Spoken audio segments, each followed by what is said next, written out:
సింహరాశి. శ్రీమాత్రే నమః. శ్రీ గురుభ్యో నమః. ఓం వసుదేవసుతం దేవం కంసచాణూరమర్దనం దేవకీ పరమానందం కృష్ణం వందే జగద్గురుం. జగద్గురువైనటువంటి శ్రీకృష్ణ పరమాత్మల వారికి, జగదేక వీరుడైనటువంటి అర్జునుల వారి పాదాలకు ప్రణామాలు. ఇప్పుడు మనం గురుగ్రహం మారిపోయింది మే 14, 2025 సంవత్సరంలో. ఆ తర్వాత రాహుగ్రహం మారుతోంది మే 29, 2025 సంవత్సరంలో. ఈ రాహుగ్రహ మార్పు వల్ల మనకి సింహరాశి వారికి ఎలాంటి ఫలితాలను ఇస్తుందండి, అది మనం చూద్దాం. ముఖ్యంగా ఈ రాహుగ్రహ మార్పు జరిగిన తర్వాత ప్రత్యక్షంగా డైరెక్ట్గా ఎఫెక్ట్ ఇచ్చేటటువంటిది ఈ సింహరాశి వారికేనమాట. కాబట్టి ఈ సింహరాశి వారు ఎదుగుదలలో, తర్వాత మరి అవమానం పాలవడానికి కూడా అవకాశాలు ఉన్నాయి. ఈ రాహు ఎటువంటి వాడంటే ఒక పాపగ్రహం. రాహు రాక్షసుడు. అయితే సొంతంగా నిర్ణయాలు తీసుకోగలిగేటటువంటి ధైర్యము ఉంది ఆయనకి. ఆ నిర్ణయాలు తీసుకుంటాడు, ఫలితాలు కూడా ఇవ్వడం జరుగుతుంది. విష్ణుమూర్తినే లెక్క చేయకుండా ఈ తర్వాత ఆంజనేయ స్వామి వారి తన్నులు తిన్న గ్రహం అది. ఆ తర్వాత నుంచి ఆయన ప్రవర్తనలో మార్చుకున్న తర్వాత ఆ రాహుగ్రహం ధర్మంగా ప్రవర్తించడం జరుగుతుంది. కాబట్టి పాత ప్రవృత్తి అనేటటువంటిది ఉంటుంది. కాబట్టి ఆంజనేయ స్వామి వారు శిక్షించక ముందు పాప లక్షణాలు ఉన్నాయి, అప్పుడు ఫలితాలు ఇస్తాడు.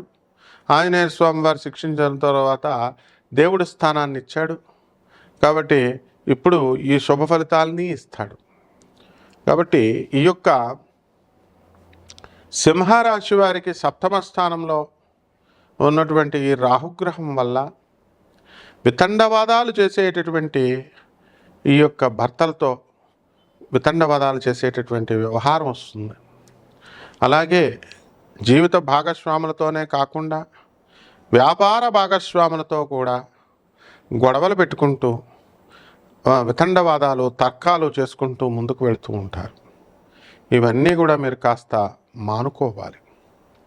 అలాగే ఈ యొక్క శని అష్టమ స్థానంలో ఉండడం ద్వారా మరి ఈ సింహరాశి వారికి అందరికీ కూడా అనేకమైనటువంటి ఆలోచనలు ఎక్కువగా ఆలోచిస్తూ ఉంటారు. Too much is too bad. అధికంగా ఆలోచించడము, అనవసరమైనటువంటి ఇంట్రాగేషన్లు చేయడం. చాలామందిని మీరు చూడండి, వాళ్ళ విషయాల కంటే కూడా అవతల వాళ్ళ విషయాల మీద చాలా ఎక్కువ ఇంట్రెస్ట్ ఉంటుంది. Probing in to the others affairs. వాళ్ళ కుటుంబ విషయాల గురించి ఆచి తూచి వీళ్ళు అడుగుతారన్నమాట. ఇది రాహు యొక్క లక్షణం అన్నమాట. అలాగే రాహు చాలా మంచి కూడా చేస్తాడు. సైంటిఫిక్ ఇన్నోవేషన్స్, ఆ తర్వాత ఈ యొక్క రీసెర్చ్ విషయాలలో అనేకమైనటువంటి ఇవన్నీ కూడా చేస్తూ ఉంటాడు. కాబట్టి ఈ రాహుగ్రహ ప్రభావం వలన మనకి ఈ శాస్త్రీయంగా ఎదగాలి ప్రతి మనిషి కూడా. సైన్స్ అండ్ టెక్నాలజీలో వితండవాదాలు మానేసుకోవాలి. ఇప్పుడు పాపం యూట్యూబ్లో చెప్తున్నటువంటి జ్యోతిష్కులు కానీ, పంతులు గారులు కానీ, వీళ్ళలో సగం మంది క్యాన్సర్కి గురైనటువంటి వాళ్ళే. ఈ లైటింగుల్లో వీళ్ళు చూడండి, మీరు సినిమా యాక్టర్లు లైటింగుల్లో ఉండి వీళ్ళు చాలామంది అనారోగ్యానికి, అకారణమైనటువంటి అనారోగ్యాలకి సడన్గా గురవుతుంటారు. ఇదంతా కూడా రాహు ఎఫెక్టే. కాబట్టి ఈ క్యాన్సర్ కారకులైనటువంటి అవకాశాలు ఎక్కువగా ఈ శని రాహుల వీటి వల్ల, అనేకమైనటువంటి ఫ్యాక్టర్స్ వల్ల వస్తుంది. కాబట్టి మరి అంత త్యాగాలు చేసి మీకు చెప్తున్నప్పుడు వాళ్ళనే మీరు తిట్టడాలు, కొట్టడాలు, ఇలాంటి మాటలతో ఇలాంటివి చేస్తూ ఉంటారు. కాబట్టి మీరంతా కూడా ఈ సింహరాశి వారు మరి వీళ్ళకి ధనస్థానంలో కేతు మే 29, 2025 సంవత్సరం నుంచి వచ్చింది. కాబట్టి మీకు అందరికీ కూడా ఏమవుతుందండి అని అంటే, మీకు చాప కింద నీరులాగా ధనాన్ని సంపాదిస్తారు. మీ ఉద్యోగాలలో సెక్యూరిటీ అనేటటువంటిది వస్తుంది. రేడియేషన్స్ ఎక్కువగా మీ శరీరానికి గురి కాకుండా మీరు చూసుకోవాలి.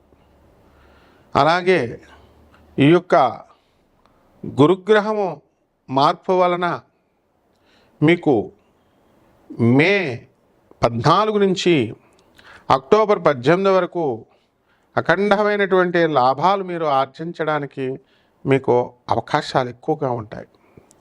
కాబట్టి ఈ యొక్క సింహరాశి వారంతా కూడా రాహుగ్రహ ప్రభావం వలన అనేకమైనటువంటి స్థలాలు మీరు కొనడం జరుగుతుంది. అనేకమైనటువంటి విజయాలు మీరు సాధించడానికి అవకాశాలు మీకు ఎక్కువగా ఉంటాయి.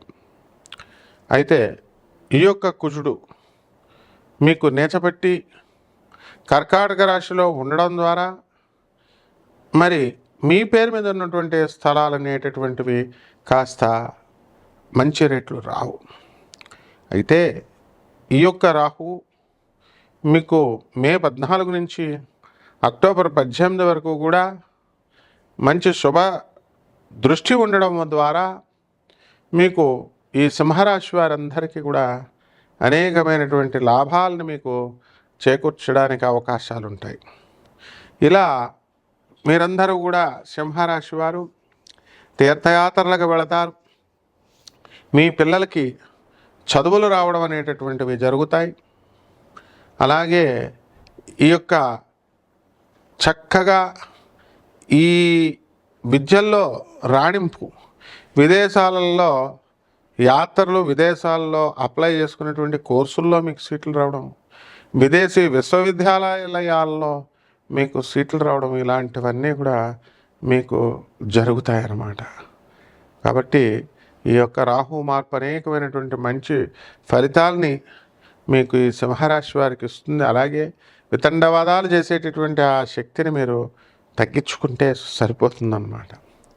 అలాగే పరిహారాలు ఏమిటంటే, సప్తమ స్థానంలో ఉన్నటువంటి ఈ రాహుగ్రహానికి ప్యాసిఫై చేయడానికి గాను రాహు జపం చేయండి, రాహు స్తోత్రాలు చదవండి. రాహుకి కిలోంపావు మినుముల్ని ఆవుపేడ రంగు ఉన్నటువంటి వస్తువులనిచ్చి పేద బ్రాహ్మణులకి శనివారం నాడు ఉదయం 8 గంటలకి దానం చేసుకోండి.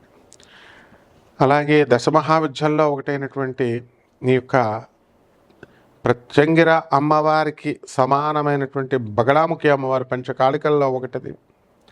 ఆ అమ్మవారి యొక్క హోమాన్ని మీ ఇళ్లలో జరిపించుకోవడం ద్వారా చాలా చక్కటి శుభమైనటువంటి ఫలితాలు మీకు లభిస్తాయి. అదేవిధంగా రావి చెట్టు చుట్టూ ప్రదక్షిణలు చేసుకోవాలా. పేదవారందరికీ కూడా ధన సహాయం చేయాలి. అదేదో మొక్కుబడిగా చేయడం కాదు. మనుస్మృతిలో 10% ప్రతి వ్యక్తి మీకు సంపాదన ఉన్నా లేకపోయినా చేయాలని చెప్తుంది.